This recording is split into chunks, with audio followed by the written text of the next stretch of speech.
Welcome back to Prime Your Day, Prime Your Life. And today, I think I might be clucking like a chicken because over here, I've got Steve Woods with me, who is a very qualified and trained hypnotherapist. So I'm watching my eyes. I'm not watching Steve's. But what do you think about hypnotherapy? Is it something that you're completely aligned to, or are you a little bit skeptical? Well, the next 20 minutes, Steve is going to enable us to understand how well hypnotherapy can be applied to business, sport, and also perhaps our own self-limiting beliefs. Steve, welcome to our little Zoom chat here.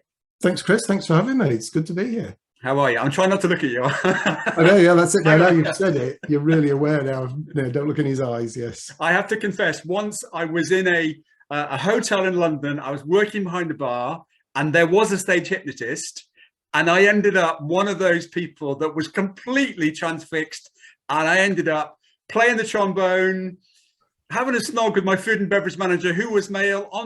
It gives me shivers now. So I'm very worried that I'm susceptible to hypnotism. You can't be made to do it. Well, I should say that. I was going to say you can't be made to do anything you don't want to do, Chris. But we better leave it at that, really. Haven't we? Have to wait. I think we better leave it at that. I'm very conscious. I'm looking at the camera, not at you. All right. So. Hypnotherapy, and particularly in the area of business. What got you into it, Steve? So a very long time ago, I saw a stage hypnotist. So often people get into this by either seeing a stage hypnotist, seeing entertainment, or they use it themselves, or someone very close to them uses hypnosis or hypnotherapy for something. For me, 35 plus years ago, saw a stage hypnotist. We bought some self-hypnosis tapes, myself and my colleagues. We were in sales, retail sales at that point, trying to sell ZX Spectrums and things. And we got some tapes which now would be probably about resilience. I think it was sort of Get Up and Go or something it was called back then. Made a difference. I bought some books, learned a little bit about it from books, learned how to do just little bits. And then for a long time, did no more than that. Occasionally would play around with it.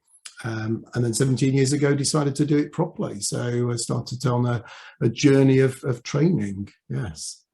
So moving in on that sales aspect then, obviously a lot of the audience here are interested in sales. Can you fix the person that is scared of public speaking or pitching or the rejection that keeps coming down the end of the telephone in a call center? Is that beyond repair, or is that exactly where you can start to really create some success? In most cases, yes, it's where hypnosis can create some success. There's a few things. If somebody phoned me right now and said, you know, I'm struggling with this thing, I'm struggling with rejection, then what I'm looking for is whether they really want to fix it. Because for some people, without wishing to sound rude, but some people are in the wrong industry, they're in the wrong job. So I can't make somebody do something they don't want to do, as I mentioned earlier on. So they've got to actually want to make that change. So I become then interested in their why. Why do they want to make more phone calls? What's in it for them? Why do they want to be able to do presentations? I work with somebody particularly on presentations because they knew, and they did get promotion after making some more confident presentations to the board and things. So I'm digging down. What's their why? Is it something they really want to do? And then, yes, hypnosis can be a really powerful and really effective way at helping them, driven by their why. Okay. And how long does it take you to get somebody hypnotized? To actually get into hypnosis, it does vary. So one of the things people often ask me, and I might spoil it because you might have this question, you know, can anybody be hypnotized? And my answer is yes, but some people take longer than others. You've got to want to make it. You've got to want to make it. You've got to want to be hypnotized, but you don't necessarily need to believe. Some people, even for the very first time, will go into hypnosis really quickly in a matter of minutes. And some people might take half an hour to get to a level of hypnosis. I do quite a lot of work around hypnotic phenomena, so I want people to notice that something's happening. That might be just getting them to open their eyes and asking them how they feel, and they go, wow, I feel really heavy, really relaxed. Great. If there's some change, then we know that we're getting some hypnosis. For me, I think my sort of standard induction is about 5 minutes, and generally most people will be at a level of hypnosis by that stage that they notice, and that we can actually do some work and start to bring about some change. So pretty quick generally.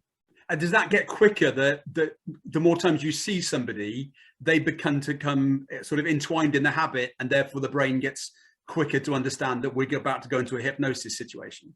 Yeah, absolutely. And also you can embed things such as, next time we work together, this will happen. You'll sit down, close your eyes, and be able to go very quickly into this situation by me saying certain word or phrase to you, or some action. You wouldn't do anything that's too easy or accidental to do, because hypnosis is very powerful, and people will go into hypnosis really easily and quickly.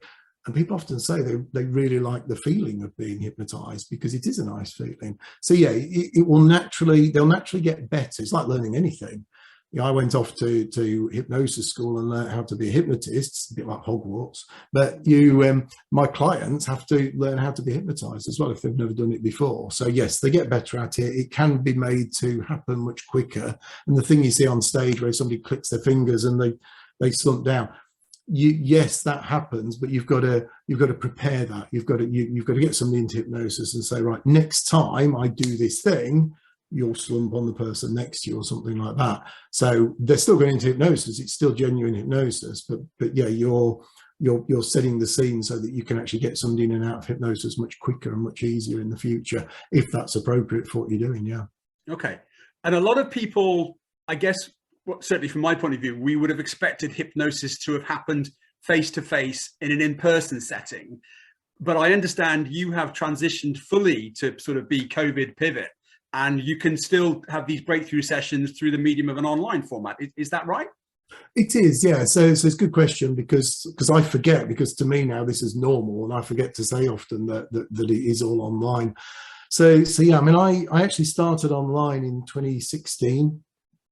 I was the person on my very first residential course going, never do any of that online stuff. I'll never make recordings and all this business. But yeah, 2016, it was actually somebody who lived in a house share. So if I was mobile back then, so if I'd have gone to see them, we'd have had to use their bedroom. It was the only private room in the house. It wasn't really appropriate. So I said, well, let's do this online thing. So Skype back then, Hypnosis we called it. Zoomnosis doesn't quite sound the same, but yeah. So I'd worked with a number of clients before the inevitable COVID restrictions hit us, and we had to switch everybody online. For me, quite a few of my sort of colleagues, fellow hypnotherapists, stopped doing work because they'd been trained to only work face to face. Fortunately, I learned quite early on that yes, you can do this. You've got to change it and do it a little bit different. You've got to build in some protection, because the internet might stop, or we might lose. Something might happen locally. They need to deal with, smoke alarms go off or whatever. So you build in some protection. If this thing happens, this is what you will do. And over the last few years, even before COVID, I think probably all those things have happened. Usually it's a child walking in. So the children are off doing something else, sort of not young children, they're not leaving people unattended, but the parents sat there doing the hypnosis, door will open, child will walk in, parent responds just by opening their eyes and looking, and they'll have a conversation about something, then they'll turn around, close their eyes and go back into hypnosis. Because I've said, if anything happens that needs your attention, you'll become aware and able to deal with it. And so that's, yeah, again, you build in that protection. The only other thing that changed a little bit was hypnotic phenomena I mentioned earlier on. Some hypnotists, hypnotherapists, if they go for phenomena, might do an arm levitation or some sort of a response from the body. You can't do that as easily on Zoom, because you can only see this bit upwards for most people. So generally I just ask the question, how do you feel? Yeah, feel heavy, feel hypnotized. Okay. I know we're going to talk about your specific area, which is golf, but I know you also do some general interventions. Can you, perhaps anybody that's on the fence, could you paint a story for us and tell us an example which has been really proud for you, where you've taken somebody from a period of problem and you've worked with them to create a fantastic future for them? Oh, there's quite a few, really. I suppose for me, one of the good examples I use of hypnosis, and I suppose it relates to business, it relates to sales really in a way, was somebody who I knew who announced in a networking meeting that they were nervous about making videos. They needed to make some videos. Before I'd even had a chance to respond, somebody said, "Oh, you need to talk to Steve." We had a conversation, and I found out a little bit more about what they wanted to do. We then set up to do the sessions. We did the session, and one of the things I like to as I've mentioned really already, is I'm interested in the why. So this particular client got them into hypnosis, didn't really talk about the videos, went to their why, and their why was their retirement plan. It was really, afterwards he said, it was so vivid, so clear. And that was really that first session. Went to do the second session, and the conversation is, how are things going? Oh yeah, I've made a couple of videos, and I've started co-authoring a book, and I've started a podcast. Right, okay. So for me, the reason why it sticks with me, and I do talk about it a lot, is we didn't talk about podcasts, we didn't talk about books. It's all those shoulds that he knew to get over here, to get to this retirement place that he got really vivid. He knew where he wanted to go. Some people don't have a clear why, but he'd already got it, but he got it even clearer in the hypnosis, in his subconscious mind. Because of getting that really clear, then other things started to drop into place. He woke up with excitement and motivation, and he's still doing really well now. So it's it wasn't sort of a traumatic case. It was a business case. He was doing okay, but needed to do better. But yeah, for me, as I say, it's a good example of the wider benefits of doing work this way. Okay, and with that person that might be a little bit skeptical and is now leaning in a bit with interest, what's actually working in terms of the science of hypnosis is to which part of the brain you're playing with, and why it actually creates an impact for somebody? No, that is a really good question, and comes really nicely after that, because so I'm working with the subconscious, and the subconscious is the doing part of the mind. Some people talk about the inner mind, subconscious mind. It's the part of your mind. If anybody's ever read the chimp paradox, it's the chimp mind. It's the really quick, instant responding part of the mind. It can be really destructive. It can stop you from doing things. That's the bit I'm after. And that part of the mind, once you get there, and this is how stage hypnosis works so well, you're releasing the critical part of mind, the conscious part of the mind. The conscious part of the mind, I describe it as a bit like a computer firewall. Only certain things get through it. What it decides gets to the subconscious. When the conscious mind's out the way, still there, still protecting you, but it's sort of relaxed out the way a good degree. Whatever gets to the subconscious that fits with your morals and fits with what you want to achieve and your desires, in your mind, you start achieving it. So you can take two people on stage, we'll go to stage hypnosis, two people never met, get them into a reasonable level of hypnosis. You can tell them, okay, on the count of three, you'll believe that you've been married for 10 years and you're going to have a domestic dispute about something. And you could stop at that point. 1, 2, 3, open your eyes. First couple of sentences might seem a bit disjointed, but within seconds, those two people who've never met will start this dispute over who left the toilet seat up, whose mother-in-law's done something, whatever it might be.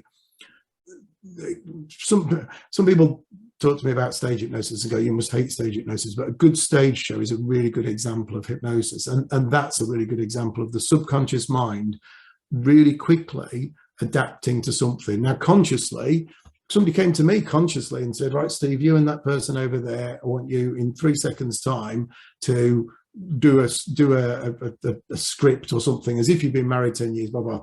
I'd be like, well, hang on a minute, we need a plan. We need to, who's talking about what? What's our names? And we'd have to think about this conscious stuff and make a script. That's the conscious mind. Once that's out of the way, the subconscious mind will do the doings. It will make those changes.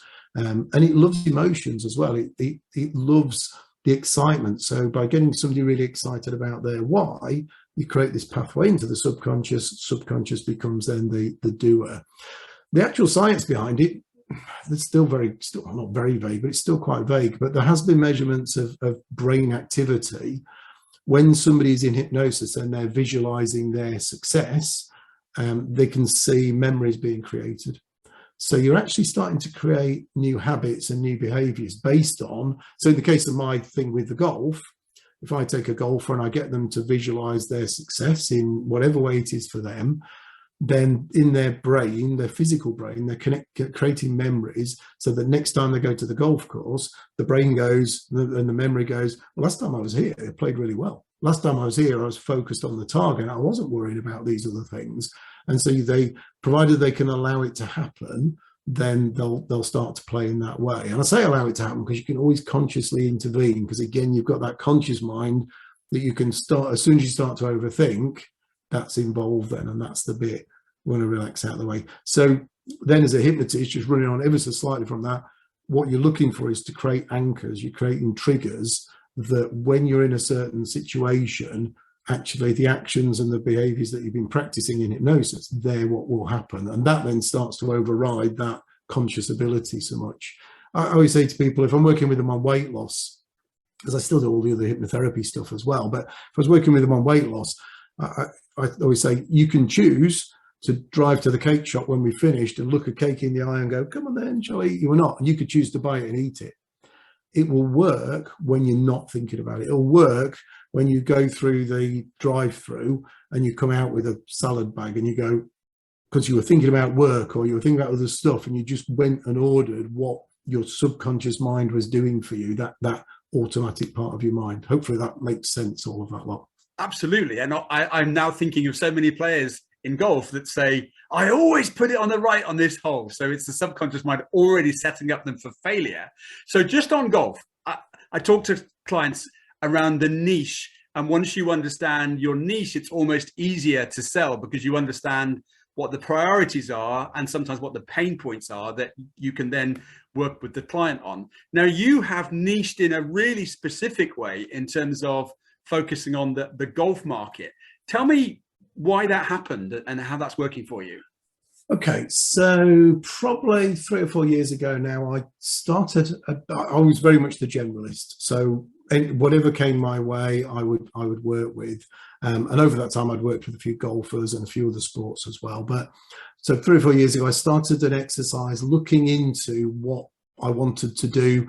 When I woke up in the morning, what made me want to jump out of bed and think, oh, I've got that client today, and the other side of it of, oh, I'll have another half an hour because I've got that client today. And it was always great to help everybody, and I'm always grateful for that, having that opportunity. But I wanted to do the stuff that I really wanted to do. So it became very apparent that performance was what excited me. I know that even at this time, we're doing this in the evening, even at this time of day, if I was working with a golfer or someone else in their performance world, I would feel quite energized even when I'd finished the session. And there are other things that you might work on that you come out of it feeling a lot more, not down, but drained maybe, because it's taken more energy. So I was looking at what I wanted to do. At the time, I was been working with a couple of golfers. I was working with a golfer that was about to give up. He had done really well. He'd got a nasty case of the shanks, and someone had introduced him to me, and we dealt with it, and he got himself back down into single figure handicap, did really well. And I talked about this somewhere at like a forum with lots of business coaches and all sorts of people there, and they all went, why are you not doing that? That's your thing. That's what you should be doing. The main reasons being that golf is very much a mindset game. You'll know this. The mood that you're in, the things you think about can make such a difference. And you only need that minute difference off the tee that suddenly makes a massive difference at the far end. So as a hypnotist, I know that I can make a massive difference as well, just by making simple changes, rapid changes as well. Because it's such a mindset game, then you can get really, really quick changes with a golfer. So that was really my interest in going down that route. I putting this out there, I don't play golf. I don't need to play golf. I work with a boxer for GB Boxing. I work with a motor racing driver. I've worked with tennis and swimming and competitive dance. I don't do that. Well, I do when the camera's off. I might do a little dance around the room here, but I don't need to be an expert. I don't need to do the thing. I need to have that empathy to understand how to talk about it. If I talk to a golfer and I talked about, you're going to get your golf bat out and you're going to do this thing, then that's not going to resonate. They're going to hate me for it. So I need to be able to understand the game, and I love watching the game as well. So I need to be able to understand the game, or understand motor racing, or understand boxing, in order to be able to help somebody do it. But they're the expert. They don't need to be an expert. They don't need to be a pro. They can be any level. But yeah, that's the reason for settling down that route. But like I say, I get asked to do all sorts of other work as well. And I'm quite excited about the motor racing work at the minute because the guide, certainly the prep work, it looks really good for this year. So I'm looking forward. I've already got my first date in March to go and watch him race and potentially do some work with him while I'm there as well. So yeah, that was the reason for settling on that golf route. And also part of me, and this might be the salesman in me as well, because I've got a sales background, sales manager for technical products and all sorts of things in the past. I suppose part of me is also looking for something that's a little bit different. And there's also not many people. There are some, usually hypnotherapists that do all sorts of other stuff, do golf work as well. Whereas I've gone the other way and gone, right, let's focus on the golf world. And yes, I won't turn away other work as well. Wow. And on that subject of motor racing, I remember listening to a podcast, I think with Christian Horner, who obviously is the racing director for Red Bull. And he was a karting driver at the time. And I think he was following somebody and he watched them go around the corner in a way that he said, there's no way that I can go around the corner the same way he did because I would be scared. And that's when he realized he couldn't be the driver that he wanted to be. And I think that's when he decided he was going to switch. Do you think, honestly, that hypnotherapy could have got him past that limiting belief of not going around the corner in the perilous way that his mind was going to say that he was? Yeah, absolutely. Again, so long as he wanted the outcome. So Okay. if he could picture himself on the podium, he could picture himself winning, visualize the trophies on the mantelpiece or whatever the thing might be, and that got him excited, then yes, you can change that. I work a lot with drivers, with normal driving, not golf driving, not racing driving, but driving on the motorway is quite common. A lot of people got a fear and a phobia about that. And what you've all just got to be careful of is not to turn them into somebody reckless. And the mind is still pretty good at protecting you, and it wouldn't generally, but I'm just mindful of that. The same with the motor racing. It's that driving at your best. And I don't prescribe it because they know how it will feel when they're doing it. And they've watched other people doing it, and they'll come off the racetrack and go, oh, yeah, I wish I saw that other guy drive like that, or that other person drive like that. That's how I want to drive. Anything like that, then you can use hypnosis to bring those changes about, but without, as I say, being reckless. Yeah, and absolutely, it is that thing with the racing. I'm learning really quickly that it is that. It's real. It takes real sort of courage to be right behind that car, so that when you come out the bend, you're in the right position then to overtake. Because you don't know what's going to happen in that bend. The driver might lose it, whatever might happen. So it's trust, it's belief. Yes, it's flow and energy as well. A lot of these things are flow and energy. Rhythm, routine comes into it. Same with the golfing. It's the rhythm of the pre-shot routine, because golfers all rush. Not all golfers, can't put them in that basket, but very often a golfer will rush their pre-shot routine because there's somebody waiting to have their turn off the tee. There's another 4-ball arrived at the tee, and it's like, oh, let's just get rid of that. So then value comes into it. I had somebody we worked on their value on the golf course, and they afterwards said, a week or so later, I've started charging more money for what I do, because this little voice inside me was going, but you're worth more than that. Yeah. And so, value comes into it quite a lot. And that's where it's nice in the business arena as well. And I heard you talk about recklessness there, which clearly you are, you're a very skilled professional. If somebody was thinking about selecting a hypnotherapist and you're obviously already booked, what kind of checks and balances should they do to make sure that they're going to pick the right person? It is quite tricky. A lot of my business comes from networking, where I meet people and they'll say, oh, I've always wanted to try some hypnotherapy for this thing, or hypnosis for this thing. I've had it for years, because they don't know where to look. Because if you Google hypnosis Birmingham or wherever, you'll get a lot of hits. The problem in the UK and a lot of countries is there's no regulation. So it's, you tomorrow, Chris, could decide to call yourself a hypnotist or a hypnotherapist, and you could go onto eBay and buy yourself a diploma, I'm sure. Yeah, it is that bad. Not just with hypnotherapy, but with a lot of complementary therapies as well. So for me, it's looking at reputation, it's looking at reviews, it's having conversations. I do things like a free consultation, so people get to have a conversation. I do free downloads. For me, it's hugely about awareness. So I give away quite a bit. In fact, I'm going to give away your viewers, your listeners as well. I've got a recording lined up, and I'll get you to give you the link and things to put in the comment in the show notes later. But yeah, it's having conversations and looking at what people do.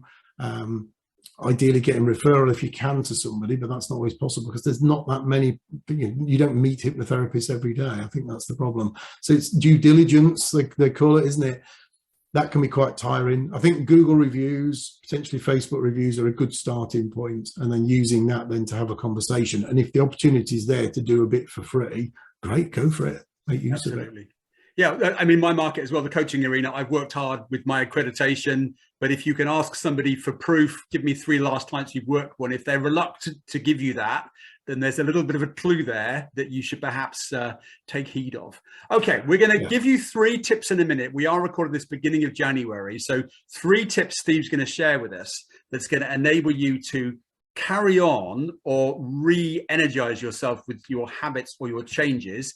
But somebody might want to go ahead and connect with Steve. So this is his details. If you are listening, it's Steve Woods, Hypnosis for Golf. 4 is F-O-R-E. Email is steve.woods@hypnosis4.golf.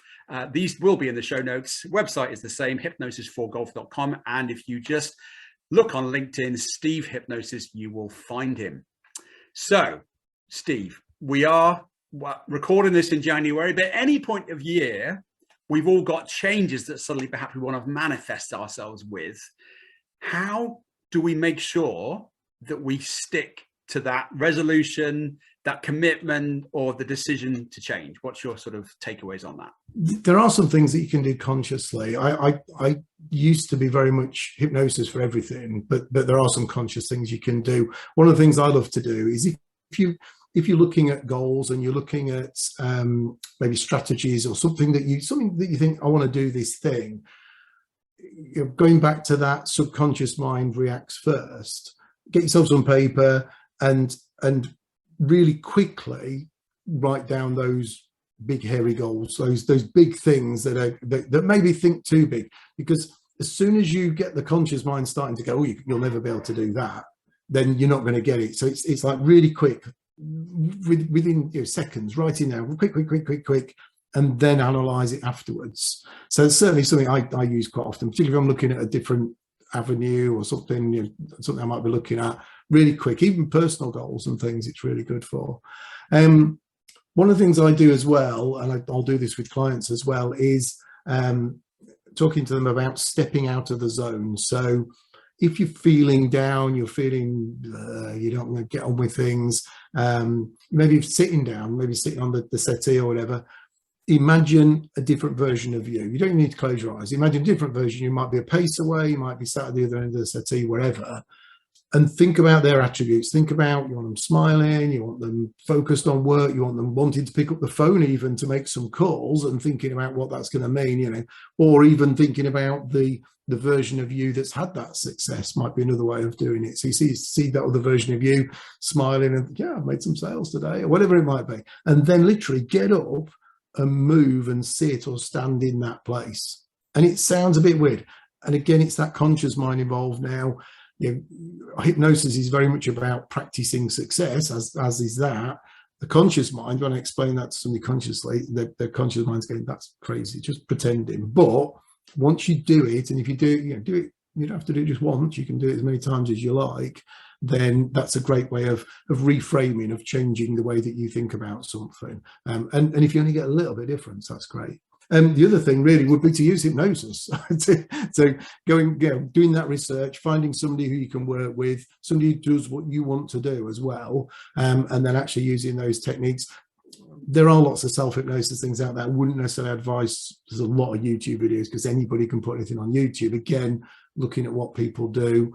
And most people who do what I do will find a way to work with you within your budget to give you the best possible results as well. So yeah, use hypnosis is the third thing, definitely. Well, Thank you very much. I shall apply those the next time I'm falling off my commitment wagon. Ladies and gentlemen, if you were here today, I'd love you to give a lovely round of applause for Steve. Dropped some huge amounts of value there as to how you can use hypnosis to conquer those limiting beliefs, or just enable you to step into another level of competence. So if you want to find, convert, and keep clients like a habit, and perhaps you're struggling, then maybe you just need to give this man a call, Steve Woods. Even if you don't play golf, he could definitely get you in the mindset. Steve, thank you so much for your time today. No, thank you, Chris. It's been great to be here. Thank you. Thank you.